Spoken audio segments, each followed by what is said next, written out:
What up, everybody? It's your boy ShellzHD, bringing you guys a pretty good game of Domination on the map jungle, playing with my M16 reflex, going for a pro Ozors. I don't know what else to say, but anyway, starting this off. This was a filthy spawn trap, which me and two of my friends used to do. We did in the first few days of the game. Just probably goes down to the fact that nearly every Call of Duty map seemingly has 3 spots. Here you see I'm up on this, as I like to call the rock, because there is no other rock like this rock which you can hide, and literally this is a good spot. If you can command this like a good player and not stick your head out of a box and make it like, oh look, here I am, just shoot me in the head please, and it's game, set, match. No. If you move around smartly, you can build your kill streaks up here very well. Look the way I'm leaning back every time I take a shot. See the way I go back. I move back and I reset, looking for the spot. I never jump over, I never go to the very edge. I'm always trying to make myself the smallest target possible. I want them guys to be big, huge. I want them to be open. I took a little risk there. I was a little risky, but then again, that's my drive for kills, which I do a little too many times. Yeah. So as you see at the start here, we do cap them at C. Now, the problem here is at B is we don't have map control. In my opinion, we see there acquired the chopper gunner very quickly. The thing about map control, in my eyes, is if you want to capture B, it's not about rushing to B first. It's about controlling the objective. And what I was allowed to do here, like on the chopper gunner here, this just allowed us to control the objective in a way. Now this gives my team a chance because it puts the enemy on the back foot, and suddenly B becomes less crowded, and your teammates will like it for that. Now you see, we do capture all. We capture B, but anyway. The A point just creates a little hard, and I just go to town these guys. But right now, the fact that I had the chopper gunner, and although I didn't cap the flag, my duty there was I helped the team cap the flag, because the fact is I helped the team cap the flag because one, I was keeping the enemies at bay while they're capping the flag, so I made their job a lot easier. And here you can see I'm just covering B like a good player. Like I'm not the greatest capper of a flag, I'll admit that right here. But it's as valuable to defend flags, because if you have teammates who can cap them, it's 10 times more valuable to have a player who can defend them, because there's no point in getting B and losing it 2 seconds later. That's just pathetic in my eyes. It's all about defense, and that's how I like to play this game. Anyway, you may notice that I was talking about a 3-way traffic, and this is what I look at in a game. And it seems to be every Call of Duty has this sort of 3 main passages in which you can sort of go, and you may notice this with a lot of map. There is like 3 main points. You see here, this is one of them still left, in which you can go either up there or you can go up the ladder. You can go down the middle of the map, which is pretty much suicide, or you can go around the right hand side by the hub by B, which is one of the more popular places I live. Now here I'm no ammo, I don't really do much, except I try to get some UAV or a Blackbird, hopefully to help my team out here. But really, when I lose ammo, I don't know what to do. I'm sort of thinking of flawless here in this game. But back to the 3-point thing. If you have at least 3-4 friends, you can just cover most of the map. Now, I got lucky here with this chopper gunner, but I'll admit that if you can cover the 3 points on any map, you have an unbelievable chance of keeping an enemy locked back and spawn. And once the enemy's locked back and spawn, it's extremely hard for team, because that's how people win games. You might have seen Hutch doing his Road to Commander, you might have seen Woody's Gamer Tag, people like this. It's one of the hardest ways, because if you stick someone in their spawn, it's very hard, because you're giving them a certain turf. You're like, okay, I'm going to give you this is your area, I'm allowing you to move it. I'm not allowing you to move any further than this.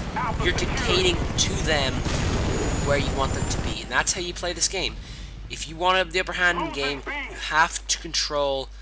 You have to be like, well, best way to put it, you have to go and be like a bit of a sap and be gay sometimes, and play this game like you're doing a 100-meter sprint and you're sprinting against a guy who has no legs. That's basically how you're gonna play this game, because if you want to be good at it, you have to be a little bit gay about it. You just have to put yourself in the position of his shoes, and that's one of the things I do a lot. I'll take bloody anything. I'll play any way I can. Like, if I can get an enemy stuck in a hole and I can have it just my head popping out of the thing, I'm gonna do that. You should do it as well.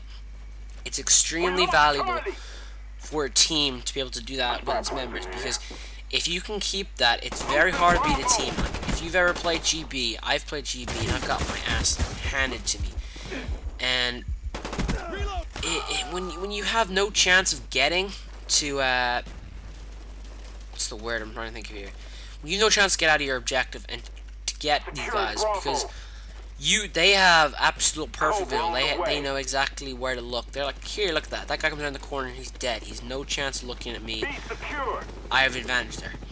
It's all about taking advantages, and that's what I think Call of Duty has done. What you need to do to be good at Call of Duty. There is no reason why people like who have 3+ KDs, they aren't going to run around. Look, you're not going to get a 3-guy rushing KD dude unless he's smart and he knows the maps pretty well, knows from movies from cover to cover. If you can move from cover to cover, like see here in this game, I'm crouched behind that rock and I'm not pulled all the way up to it. That's a big mistake. I see a lot of people making windowsills, and it's something I'm actually going to do a video about in a couple of days' time. If you're up against a window and you go back a little further, your shot becomes a little harder because you come a little darker. This is my opinion. If you guys don't know, this is a great spawn place, by the way. And you watch here, I always crouch. Like, most people will stand up here, and look the way I do actually crouch a lot of time when I shoot some guy, because I like to sort of compose myself. Usually I duck behind the thing. I don't reload. I don't give myself a chance. Claymore for protection. I go down and I make sure the enemy has no chance of killing me when I reload. It's all about safety in this game, because if you're in a wartime situation, think about it this way: you want to go home and you want to give one choice. If enemies coming at you, you gotta either hide behind something or make it look bad. You see here, like, basically what we're doing here is the game's wrapped up now. We have 2 flags. We don't need anything else. We've stuck them out spawn. This point here is just, it's ridiculously hard to get people out. There is a spot behind that C flag actually in which you can take people out. You see, I got a mortar team there with the change. Oh, it was really one sleight of hand when Hardline did that.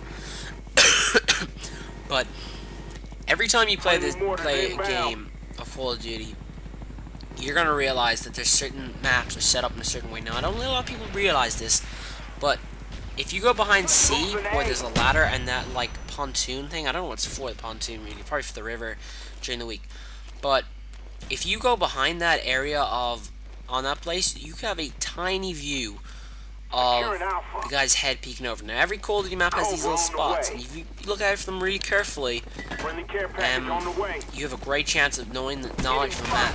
It helps a lot. I don't know what the hell that guy was doing there anyway.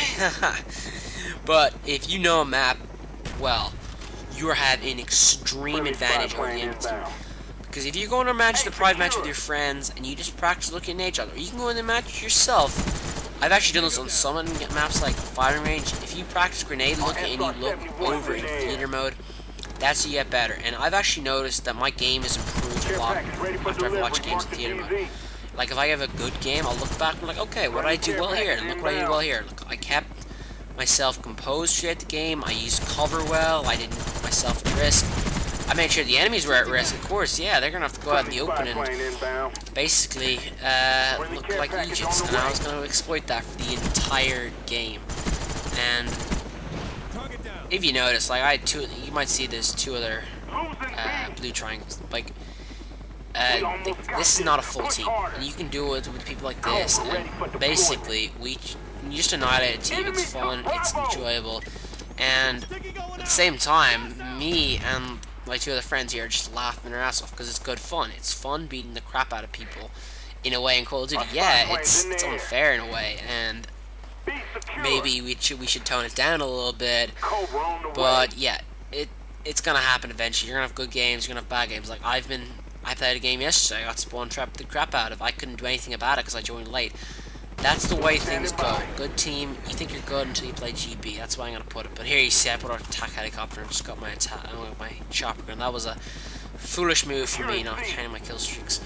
But overall, what you think to take from this commentary is the 3 points. I think that is very extremely, is if you know those 3 main alleyways, like where I'm here, I'm on the left hand side of the map. I think that's why I call it. But if you can learn those 3 serious points about the map, learn to put yourself away from cover risk and learn to keep yourself behind enemies, you'll do a good job. Make sure the enemy is always a bigger target than you. Keep your size to a minimum, and that's